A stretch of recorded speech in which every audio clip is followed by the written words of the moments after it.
there. Subscribe to my channel. And also press this bell icon. Assalamualaikum warahmatullahi wabarakatuh. Jumpa lagi dengan Bro Channel pendidikan dan pembelajaran yang ingin selalu berbagi info dan tutorial dengan sahabat Bro Channel dimanapun berada. Oke, pada kesempatan kali ini Bro Channel akan melanjutkan pembahasan soal kompetensi pedagogik untuk persiapan tes P3K dan CPNS tahun 2021 yang sebentar lagi akan dilaksanakan. Nah, pada tes kompetensi pedagogik ini, di dalam video ini kita akan membahas soal-soal yang berhubungan dengan teori belajar, kemudian berhubungan dengan tugas-tugas seorang guru yang meliputi merencanakan pembelajaran, melaksanakan, menilai atau mengevaluasi, dan melakukan tindak lanjut dari proses pembelajaran. Oke, untuk lebih menyingkat waktu, mari kita mulai pembahasan ini. Namun sebelumnya perlu diingat, silakan like and subscribe bagi sahabat yang baru bergabung dengan channel ini. Oke, kita lanjut soal nomor 1. Teori yang menyatakan bahwa proses belajar terjadi pada anak saat berkolaborasi dengan orang lain atau dilakukan secara individual, yang di dalamnya terjadi proses internalisasi, merupakan pendapat dari A. Piaget, ya, B. Vygotsky, C. Erikson, D. Smilansky, E. Adam Smith. Nah, ini A, B, C, D itu memang merupakan tokoh pendidikan ya, yang mengemukakan pendapatnya berkenaan dengan pendidikan dan pembelajaran. Sementara yang ini Adam Smith itu kan pakar ekonomi kalau nggak salah. Nah, kita coba klik kunci jawabannya. Nah, di sini jawabannya adalah B. Kenapa B? Yang pertama kita lihat Piaget ya. Menurut Piaget, proses belajar akan terjadi jika mengikuti tahap-tahap asimilasi, akomodasi, dan ekuilibrasi, atau dalam kurung penyeimbangan antara asimilasi dan akomodasi. Nah, ciri pokok perkembangan berdasarkan tindakan dan dilakukan selangkah demi selangkah. Ini untuk pendapatnya Piaget. Kemudian kalau teori Vygotsky menekankan adanya zone of proximal development atau ZPD ya. Maksudnya bahwa interaksi antar aspek internal dan eksternal dari pembelajaran dan penekanannya pada lingkungan sosial pembelajaran. Karena menurutnya fungsi kognitif manusia berasal dari interaksi sosial masing-masing individu dalam konteks budaya. Nah, pada Vygotsky ini yang terkenal dengan konstruktivisme ya, atau konstruktivisme. Kemudian Erikson, seorang pakar psikologi perkembangan dan psikoanalis berkebahasaan Jerman, dikenal dengan teorinya akan perkembangan psikososial manusia. Sementara Szymanski mengungkapkan bahwa anak usia dini belajar melalui panca indahnya dan melalui hubungan fisik dengan lingkungannya, atau functional play adalah sebuah bentuk permainan di mana anak menggunakan indera dan otot-ototnya untuk mengembangkan aspek motorik anak. Soal nomor 2.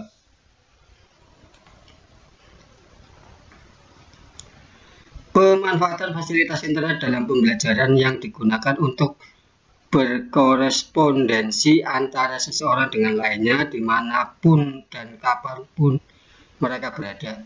Dengan fasilitas ini mereka dapat saling mengirim dan menerima surat, gambar, suara, dan video. Fasilitas ini dapat pula mengirim lampiran berupa file yang berisi teks atau gambar. Selain itu, dengan fasilitas ini pengguna dapat pula mengarsipkan surat-surat yang dianggap penting dengan menyimpannya pada folder yang disediakan. Untuk itu disebut dengan email, teleconference, website, chatting, browsing. Jawaban yang tepat adalah, kita lihat, email, ya, kirim surat ya, elektronik mail. Yang dikirim tidak hanya surat, gambar bisa, suara bisa, video bisa. Kalau telekonferensi itu berarti konferensi jarak jauh. Kemudian website itu page, itu juga kita bisa menyimpan, ada gambar, ada teks, ada video. Chatting itu berarti ya komunikasi melalui media sosial ya. Ini juga sama sebenarnya. Browsing, kalau browsing itu berarti kita melakukan penelusuran atau pencarian apa saja yang ada di Google, di internet. Oke, kita lihat kunci jawaban yang diberikan adalah, jawabannya adalah email. Oke, kita lanjut soal nomor 3. Kegiatan guru dalam melibatkan peserta didik mencari informasi yang luas dan dalam tentang topik atau tema materi yang akan dipelajari dengan menerapkan prinsip alam, belajar dari aneka sumber, menggunakan beragam pendekatan pembelajaran, media pembelajaran, dan sumber belajar lain, memfasilitasi terjadinya interaksi antar peserta didik serta antar peserta didik dengan guru, lingkungan, sumber belajar lainnya, melibatkan peserta didik secara aktif dalam setiap kegiatan pembelajaran, dan memfasilitasi peserta didik melakukan percobaan di laboratorium, studio, atau lapangan disebut kegiatan. Nah, jawabannya adalah C, eksplorasi. Ya, eksplorasi artinya penjelajahan atau pencarian. Di sini kita melihat ada mencari informasi ya. Kemudian ya mengeksplor apa yang ada pada siswa. Jadi guru hanya sebagai fasilitator yang menjembatani, yang memfasilitasi, yang menyiapkan ya, medianya terbagus ya, kemudian metodenya dan lain sebagainya, sumber belajarnya termasuk. Jadi guru sebagai fasilitator, nah, itu digunakan untuk mengeksplorasi. Kalau elaborasi itu artinya penggarapan secara tekun dan cermat. Konfirmasi artinya penegasan, pengesahan, dan pembenaran. Sedangkan ini browsing itu tadi penjelajahan atau pencarian ya, browse. Kemudian kontekstual teaching learning, konsep belajar yang membantu guru mengaitkan antara materi yang diajarkan dengan situasi dunia nyata siswa dan mendorong siswa membuat hubungan antara pengetahuan yang dimilikinya dengan penerapannya dalam kehidupan sehari-hari. Jawabannya C. Lanjut soal nomor 4. Salah satu contoh kegiatan guru dalam kegiatan elaborasi dalam komunikasi pembelajaran dengan para siswa yaitu, di sini jawabannya B ya, kegiatan elaborasi. Elaborasi itu artinya tadi apa? Nah, kita lihat jawaban B itu alasannya apa.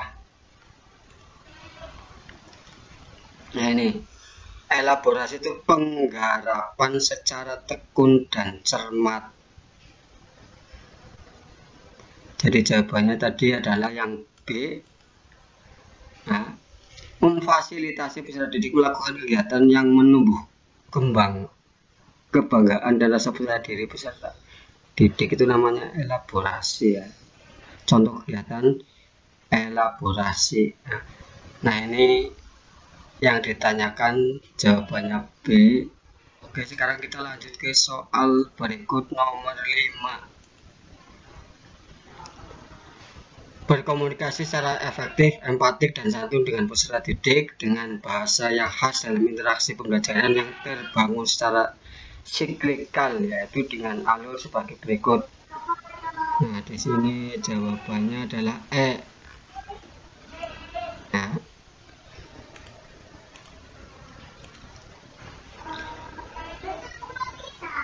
penyiapan kondisi psikologis peserta didik, memberikan pertanyaan atau tugas sebagai undangan kepada peserta didik untuk merespon, 3 respon peserta didik untuk merespons, 4 reaksi guru terhadap respon terhadap peserta didik. Ini yang namanya berkomunikasi secara efektif, secara siklik, jadi berputar ya, siklus. Soal nomor 6. Dalam kaitannya dengan upaya untuk memotivasi belajar siswa dan agar proses pembelajaran berlangsung efektif, maka perlu mengacu pada motivasi. Itu berarti ada di sini metode pembelajaran, pendekatan pembelajaran, strategi pembelajaran, D, gaya pembelajaran, kemampuan belajar. Di sini paling tidak A, B, C. Kita coba lihat pada kunci jawabannya. Jawabannya adalah C ya. Kenapa C? Strategi pembelajaran. Jadi kaitannya upaya memotivasi belajar siswa dan proses pembelajaran yang berlangsung. Nah, ini proses. Tadi menggunakan strategi. Kita lihat coba. Metode adalah prosedur pembelajaran yang difokuskan ke pencapaian tujuan. Ini metode merupakan jabaran dari pendekatan. Teknik dan taktik mengajar merupakan penjabaran dari metode pembelajaran. Jadi kita harus bisa membedakan ya. Kemudian ada pendekatan adalah titik tolak atau sudut pandang kita terhadap proses pembelajaran. Misalnya pembelajarannya menggunakan pendekatan deduktif atau induktif, dari umum ke khusus atau khusus ke umum. Nah, itu namanya pendekatan pembelajaran. Sedangkan strategi pembelajaran adalah perencanaan yang berisi tentang rangkaian kegiatan yang didesain untuk mencapai tujuan pendidikan tertentu. Berarti jawabannya adalah C, strategi pembelajaran. Berikut soal nomor 7. Standar ketuntasan minimal belajar atau KKM ditentukan oleh faktor-faktor di bawah ini. Indeks siswa dan tingkat kesulitan. Nah, itu kan ada 4 ya. Indeks siswa berarti rata-rata atau kemampuan siswanya ya. Kemudian tingkat kesulitan materi ya. Tingkat kompleksitas materi, kemudian sarana pendukung dan daya dukungnya berarti gurunya.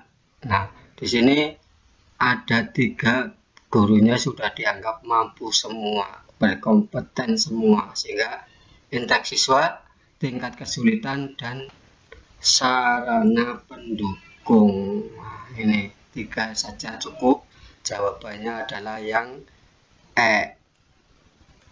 Ini kalau kita akan menentukan atau ketuntasan minimal dalam belajar, jadi melihatnya dari indeks siswa ya, kemudian tingkat kesulitan atau kompleksitas materinya, serta sarana pendukung. Oke, kita lanjut soal nomor 8. Jenis-jenis pembelajaran dapat diklasifikasikan sebagai berikut. Fakta, konsep, prinsip, prosedur, sikap. Fakta, konsep, prinsip, definisi, aksioma. fakta, konsep, prinsip, definisi, prosedur, fungsi. Fakta, konsep, definisi, aksioma, prosedur. Konsep, definisi, aksioma, prosedur. Kita lihat kunci jawabannya adalah yang B, fakta, konsep, prinsip, dan definisi dan aksioma. Lanjut soal nomor 9. Untuk memudahkan penetapan materi pembelajaran dapat mengacu pada rumusan kompetensi dasar atau KD. Kita lihat jawabannya A, kompetensi dasar. Yaitu kompetensi dasar itu merupakan sejumlah kemampuan yang harus dimiliki peserta didik dalam mata pelajaran tertentu sebagai rujukan untuk menyusun indikator. Jadi indikator itu disusun berdasarkan kompetensi dasar. Standar kompetensi adalah deskripsi pengetahuan, keterampilan, dan sikap yang harus dikuasai oleh siswa dalam mempelajari mata pelajaran tertentu pada jenjang pendidikan tertentu. Sedangkan indikator merupakan penanda pencapaian KD atau kompetensi dasar yang ditandai oleh perubahan perilaku yang dapat diukur yang mencakup sikap, pengetahuan, dan keterampilan. Jadi di sini jawabannya A, kompetensi dasar. Lanjut ke 10. Di bawah ini merupakan pengidentifikasian materi pembelajaran yang menunjang pencapaian kompetensi dasar. Ada 1, 2, 3, 4, 5, 6. Potensi peserta didik, karakteristik mata pelajaran, relevasi dengan karakteristik daerah. Tingkat perkembangan, fisik, emosional, sosial, dan spiritual peserta didik. Kebermanfaatan bagi peserta didik, struktur keilmuan, aktualisasi, kedalaman, dan keluasan materi pembelajaran. Kemampuan guru dan ketersediaan referensi. 5. Relevasi dengan kebutuhan peserta didik, tuntutan lingkungan, dan alokasi waktu. 6. Dana yang tersedia.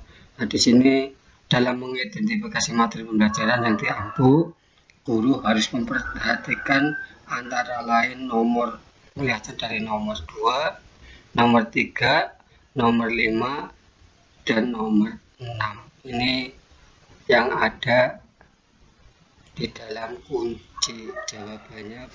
Sahabat Pro Channel dimanapun berada, barangkali hanya ini yang bisa saya sampaikan. Semoga bermanfaat bagi sahabat-sahabat yang sedang mempersiapkan untuk mengikuti seleksi penerimaan P3K ataupun CPNS. Demikian saja, wabillahi taufik wal hidayah. Wassalamualaikum warahmatullahi wabarakatuh.